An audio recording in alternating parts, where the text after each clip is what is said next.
She doesn't cry the moment you leave. She doesn't chase you either, but don't be fooled.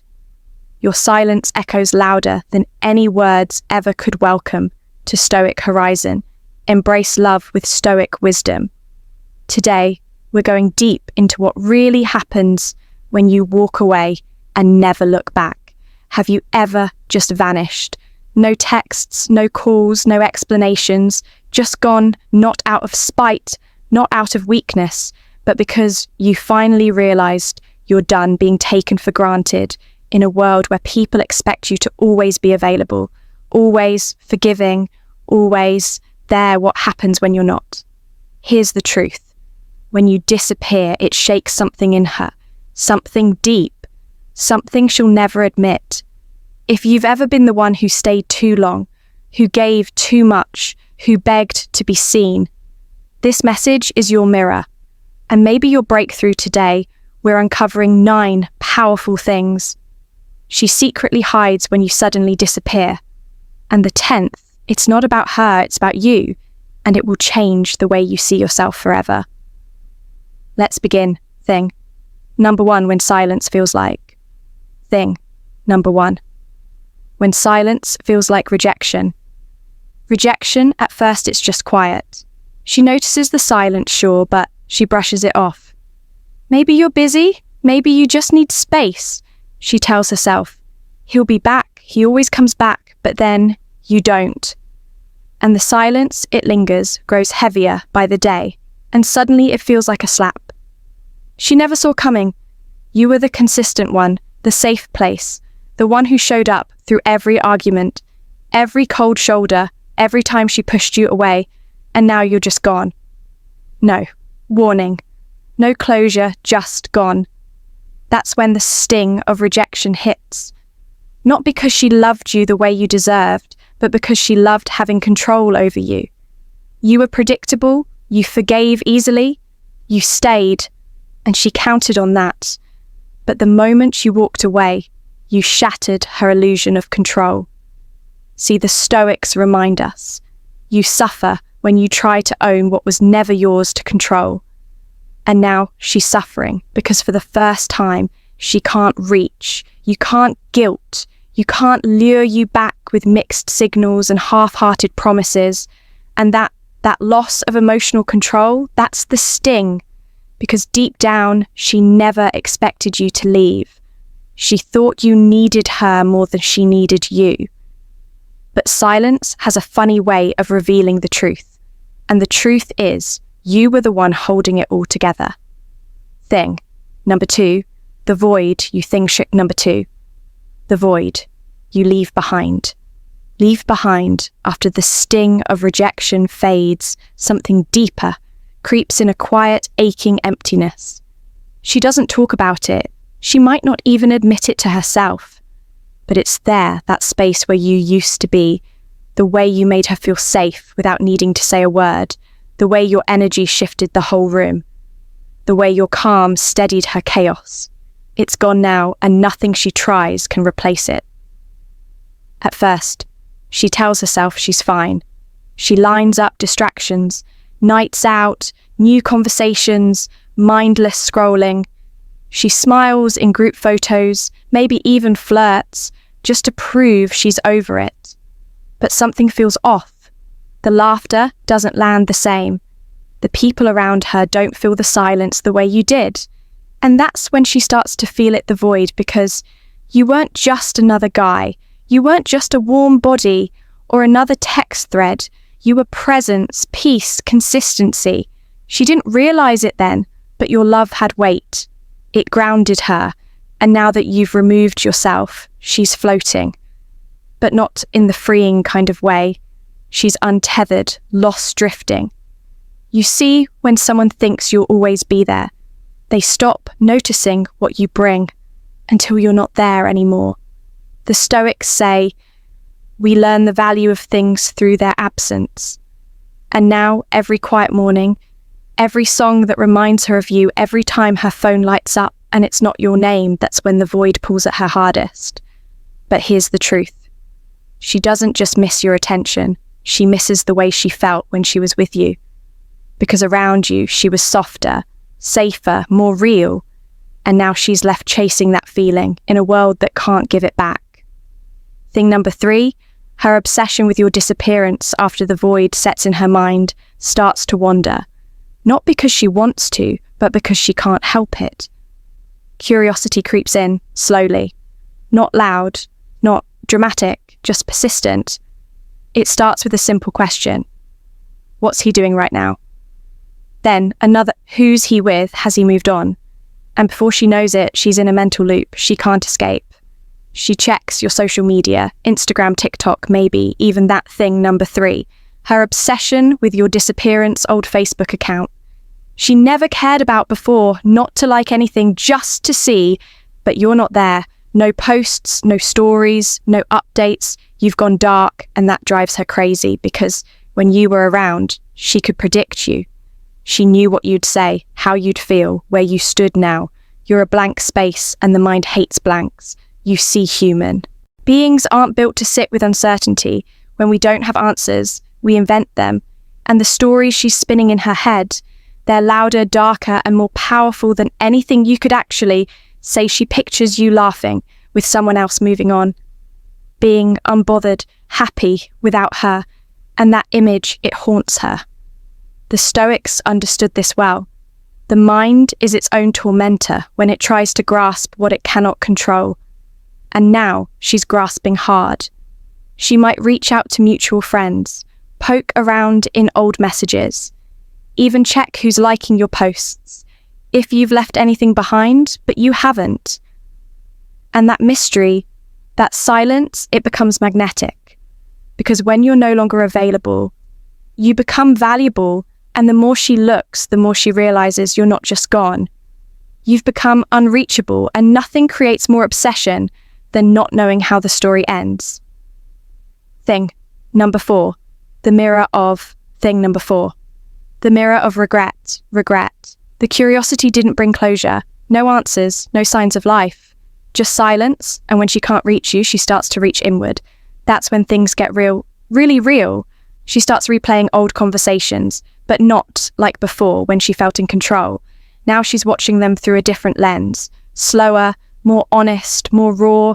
She remembers the texts she ignored, the calls she declined, the moments when you needed her, and she didn't show up, and suddenly she starts to wonder, was I too cold, too distant? Did I push him away for good?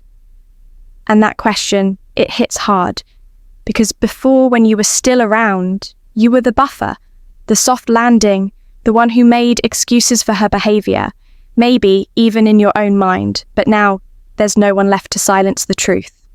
Just her and her thoughts. The Stoics teach that true transformation begins with self-examination, with the courage to look inward, not outward.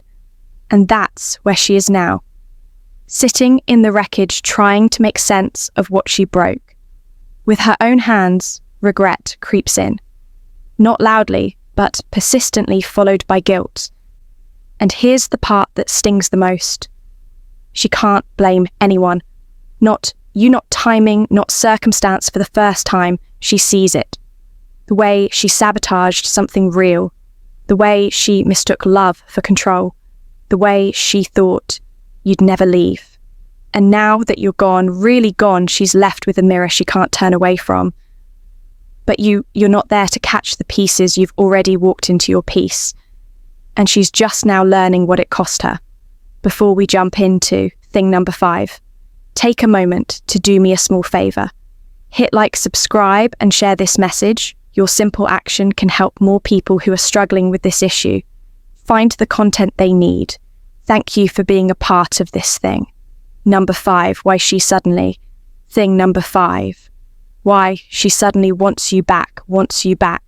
After enough silent nights, after sitting with the ache, the guilt, and the echo of her own choices, something inside her snaps.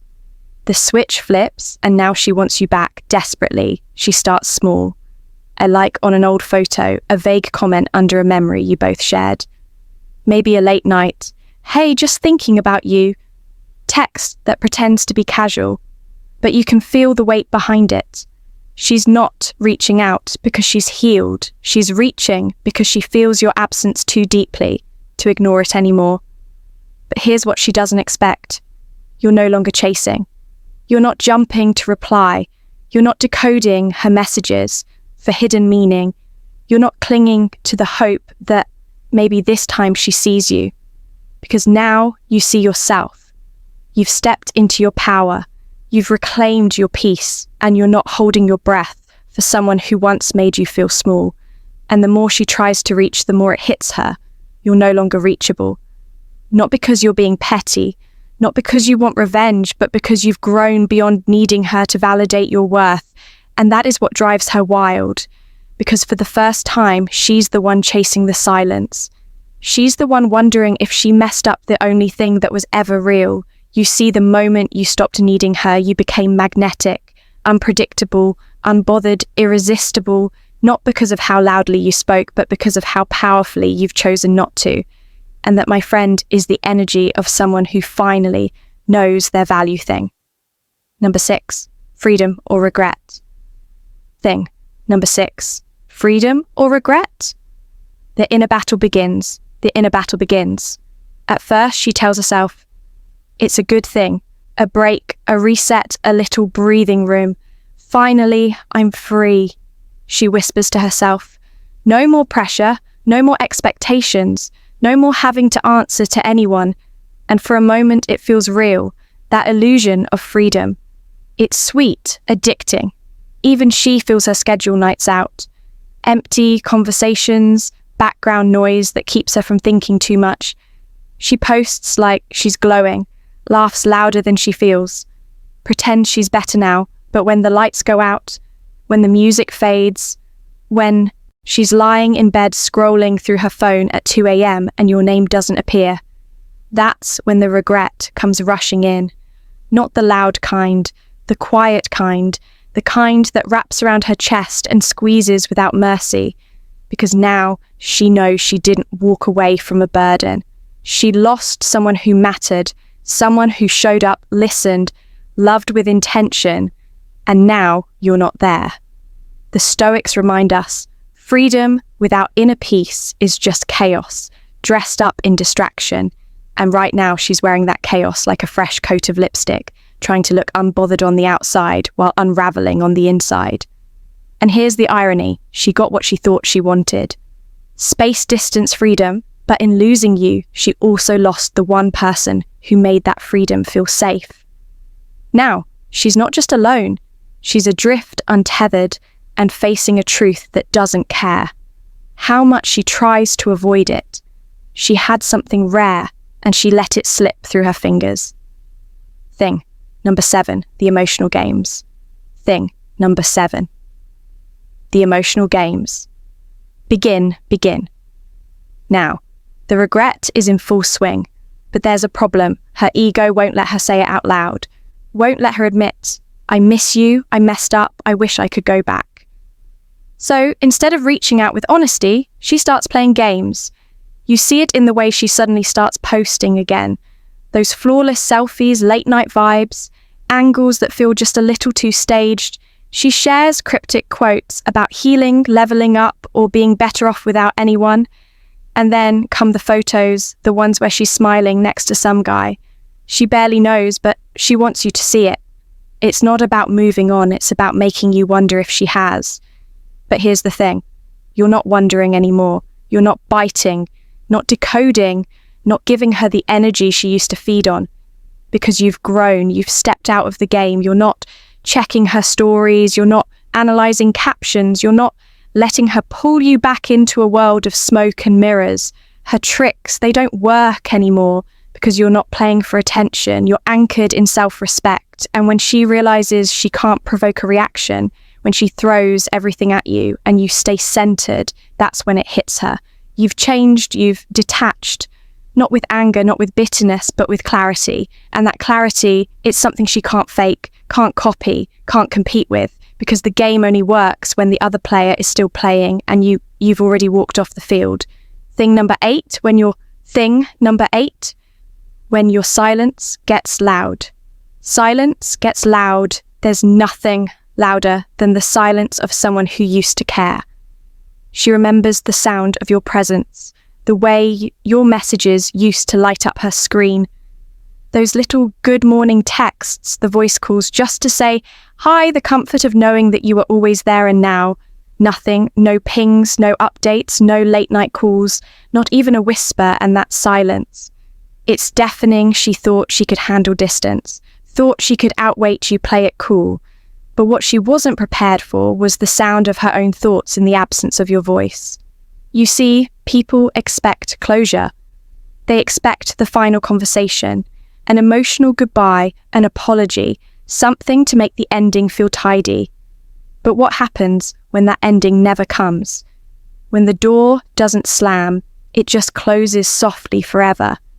That's what crushes her, because silence doesn't give her anything to fight against. No arguments, no blame, no back and forth, just space. And in that space, truth echoes. It reminds her of every time she took your presence for granted, every time she thought you'd never leave, every time she expected you to come running back, but now there's no response, no explanation, no reaction, just the silence of someone who has found peace and is no longer looking to be heard. The Stoics knew this kind of silence well, because silence is more than absence. It's presence, it's clarity, it's strength. It's the kind of silence that says, you don't need to understand why I left you, just need to feel that I'm gone. And she feels it every day, every night, that silence she once overlooked. Now, it's the loudest thing in her life, thing number 9, her fear of thing number 9, her fear of losing you for good. Losing you for good. At first, it was just silence. Then it became discomfort. Now it's full-blown panic. She starts to realize you might not be waiting anymore. That door she thought would always be open. It's not just closed, it's locked. And for the first time, she doesn't feel in control. She feels afraid she waited too long, afraid someone else sees your worth. Now, afraid your heart, once so wide open, is closed and at peace without her. That fear, it's powerful. It grabs her by the throat in the quiet moments. It plays out 100 worst-case scenarios in her mind. You happy, you laughing, you building a life she's no longer part of. So she starts to reach out, not in subtle ways this time, but with urgency. She texts things you used to dream of. Hearing, I miss you, I was wrong, I didn't know what I had. She might even show up in person, shaking, apologizing, swearing. She's changed, but by now you've changed the words that would have broken your resolve months ago.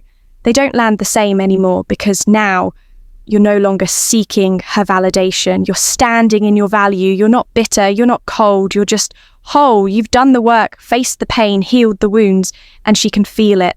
That energy shift, that unshakable calm that only comes when a person knows deep in their bones that they don't need to be chosen to feel complete.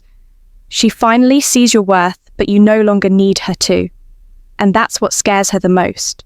Not just that she lost you, but that you're finally okay without her. Thing number 10, your emotional thing number 10, your emotional breakthrough. And this is the moment of rebirth, not loud, not flashy, just real. You're no longer glued to your phone, waiting for her name to appear. You're not stalking her social media. You're not rehearsing conversations that will never happen. You're done chasing, because now you've come home to yourself. This isn't revenge. This isn't ego. This is peace. You've realized something most people never do. That closure isn't something you get from someone else. It's something you give to yourself. You've stopped asking why she didn't see your worth. Stopped wondering if you were ever enough. Stopped needing answers that only kept you stuck. And in that stillness, you found your freedom. You've learned that happiness doesn't come from being someone's favorite. It comes from being your own foundation. You are your own anchor now, your own peace, your own home. And here's what's powerful. She feels that too. She sees it in your energy, the stillness in your silence, the confidence in your distance. You're no longer trying to be chosen. you've already chosen yourself and that my friend is the hardest truth for her to swallow. Not that you left, but that you don't need her anymore. You're no longer an option. You're not even in the category. You are free, and that is your power. So what's the real lesson here? Conclusion: never let anyone treat your presence like it's guaranteed when respect fades and you're treated like an option. You walk not to hurt them, not to prove a point, but to protect your peace.